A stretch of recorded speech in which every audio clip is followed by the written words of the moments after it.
అందరికీ నమస్కారం. జూన్ 30, 2026 ఈ రోజున 60వ రోజుకి స్వాగతం సుస్వాగతం. RGL 7034.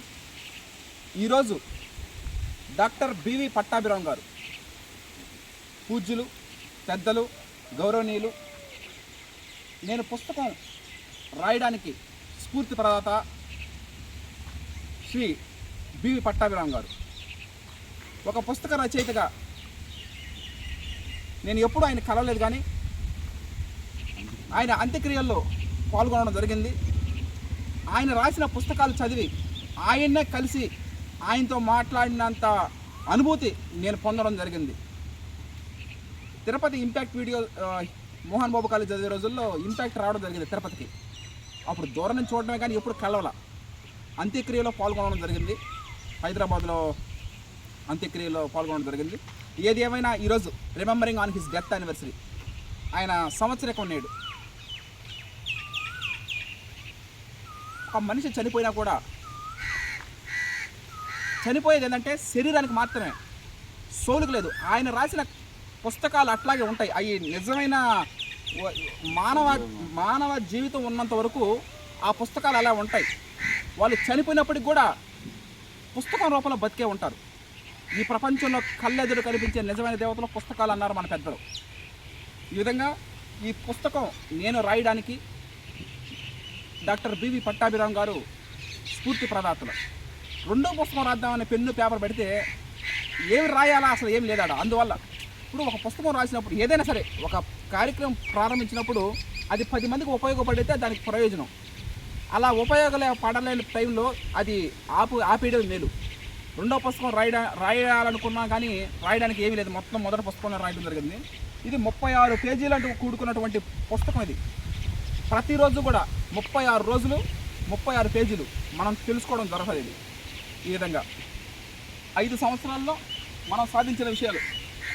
మొన్న రవిచంద్ర ప్రసాద్ సార్ గారు ఒక చిన్న వీడియో వదిలారు, అది మీకు కూడా పంచుకోవడం జరిగింది. నిజంగా సంతోషకరమైన విషయం.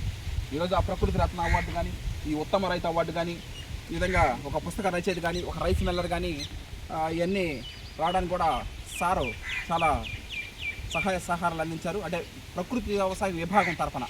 అదేవిధంగా చెట్టు కవి శ్రీ జంజం కోదండరావు గారు, ఆయన కూడా రచయిత, ఎన్నో పుస్తకాలు రచించారు. అసలు ఈ ప్రపంచంలో కళ్ళెదు కనిపించే నిజమైన దేవతల పుస్తకాలు. ప్రకృతి వ్యవసాయం, CVR పద్ధతుల వరి సాగు, నా అనుభవాలు, 36 పేజీలు 36 రోజులు. మీకు ప్రతిరోజు ఒక్కో పేజీ గురించి మనం తెలుసుకోవడం జరుగుతుంది. కేవలం పుస్తకాలు చదివితే మాత్రమే అది సరిపోదు, దాన్ని ఆచరించాలి. ఇప్పుడు రైతు సోదరులకు చాలా ఉపయోగపడుతుంది. వాళ్ళకే కాదు, నాకు కూడా ఉపయోగపడుతుంది. ప్రతిరోజు కూడా ఒక నూతన విద్యార్థిగా, అంటే నూతన ఉరివం కూడా లేస్తూ ఉంటాం మనం. RGL 7034 60వ రోజు జరుగుతూ ఉంది. ఈ విధంగా CVR పద్ధతిలో వరి సాగు, ఇవన్నీ ప్రతిరోజు కూడా. మొన్ననే దీంట్లో నేను మెన్షన్ చేయలేదు, నూకలు చల్లడం కూడా మంచి ఎఫెక్ట్. మొన్న బొక్కాయి కానీ, గడ్డి జాతి కానీ, ఆకు జాతి కానీ, తొంగ జాతి కానీ మాడి మసి అయిపోయింది నూకలు చల్లడం వల్ల. బ్రహ్మాండంగా ఉంది, అద్భుతంగా ఉంది. ఇవన్నీ కూడా మనం మళ్ళీ తర్వాత తెలుసుకుందాం. ఈ విధంగా 2021లో ప్రారంభించాం. పుస్తక రచయితగా ఈరోజు స్ఫూర్తి ప్రదాత అయినటువంటి డాక్టర్ బివి పట్టాభిరామ్ గారికి నివాళులు అర్పిస్తున్నాం. ఆయన వర్ధంతి సందర్భంగా. ఆయన చనిపోయినా కూడా భౌతికంగా లేడు, అంతే. పుస్తక రూపంలో అట్లాగే సజీవంగా బతికే ఉంటారు మానవ జీవితం ఉన్నంత వరకు. ఓకే, 60వ రోజుకు రావడం జరిగింది. Thank you. నమస్కారం. 60వ రోజు స్వాగతం సుస్వాగతం. ఇంకో 60 ఏళ్ళైనా ఇదే విధంగా స్వాగతం. 50-60 ఏళ్ళు ఇంకా మనం వెనక్కి తిరిగి చూసుకోవాల్సిన అవసరం లేదు, అలాగే కొనసాగద్ది. నేను మొదట్లో 2021 పెట్టాను. నేను 2021లో ప్రారంభించినప్పుడు మొదటగా నేను ఈ విధంగా వీడియోలు ఫోటోలు తీస్తున్నాను కదా. ఫస్ట్లో మామూలుగా ప్రకృతి వ్యవసాయం చేద్దాము, దాంట్లో పవర్ ఉంటే అదే పోతుంది అనుకున్నా. తర్వాత నాకు అర్థమైంది ఏంటంటే అది పొరపాటు. నెల్లూరు జిల్లా కలెక్టర్ గారు శ్రీ KVN చక్రధర్ బాబు గారు, అప్పటి నెల్లూరు జిల్లా కలెక్టర్, 2021లో 5 సంవత్సరాల బ్యాక్కి వెళ్తున్నాం మనం. ఆయన ఒక మాట చెప్పారు, ఇప్పుడు కళ్ళు అమ్మడానికి దుకాణం తెరిస్తే చాలు, పాలు అమ్మడానికి ఇంటింటికి తిరగాల. ఒక మంచి కార్యక్రమం ప్రారంభించినప్పుడు 10 మందికి మనమే తెలియజేయాల అన్న కొన్ని మాటలు చెప్పడం జరిగింది 2021 కిసాన్ మేళాలో. అవన్నీ నాలో మైండ్లోకి ఎక్కిపోయినాయి. నిజమే, కరెక్టేను. ఇప్పుడు కిక్ వచ్చింది. ఇప్పుడు దుకాణం అంటే మందు, బ్రాంతి, విస్కీలు అవి తాగిన వాళ్ళు కిక్ ఉంటుంది ఎక్కువ. దానికి ఎక్కువ ఇంట్రెస్ట్ చూపిస్తూ ఉంటుంది ఎక్కువగా. అంటే మామూలుగా సమాజం అంతా అట్లాగే ఉంటుంది.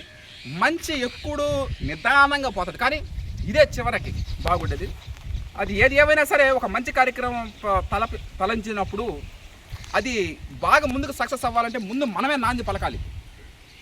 ఈ విధంగా మనం చేయడం వల్ల 10 మందికి ఉపయోగపడతా ఉంది. ఏది ఒక రైస్ రూపంలో రైతు సోదరులకి నూతన వరి వంగడాలు అందించడంలోనూ, మంచి ఆహారం అందించడంలోనూ, 10 మందికి జీవనోపాధి కల్పించడంలోనూ ఇలా అన్ని మంచిగా జరుగుతూ ఉందని నేను గమనిస్తాను. 5 సంవత్సరాల్లో ఏనాడు కూడా మేము ఇబ్బంది పడింది లేదు. వరికోత కోసి ఒడ్లు ఎండబెట్టేటప్పుడు గుండెల్లో రైలు పరిగిస్తూ ఉంటాయి. మాకు 3 రాత్రులు 3 పగుళ్ళు ఎండబెడతాం మేము. ఏ రోజు ఏ వాన పడుతుందా ఏంది అనే గుండెల్లో రైలు. కానీ దైవానుగ్రహం, జొన్నవాడ కామాక్షమ్మ ఆశీస్సులు మా ఇంటి వెలవేల్పు, జొన్నవాడ కామాక్షమ్మ తల్లి ఆశీస్సులు మా ఇంటి వెలవేల్పు, అదేవిధంగా శ్రీ మధ్యరాజ్ పోతులూరు వీర బ్రహ్మేంద్ర స్వామి గారి దీవెనలు, అదేవిధంగా సీతారాములు వారు వాళ్ళ దివ్య ఆశీస్సులతో మనం ప్రతి గింజ స్టోరేజ్ చేయడం జరిగింది. చుట్టుపక్కల వాన అయినా కూడా మన ఒక్క గింజ కూడా 6 కాలం శ్రమించి కష్టపడి పండించిన వరి వంగడం కాబట్టి ఆ దైవానుగ్రహం, పెద్దల ఆశీర్వాదం ఇంతవరకు తీసుకొచ్చాయి.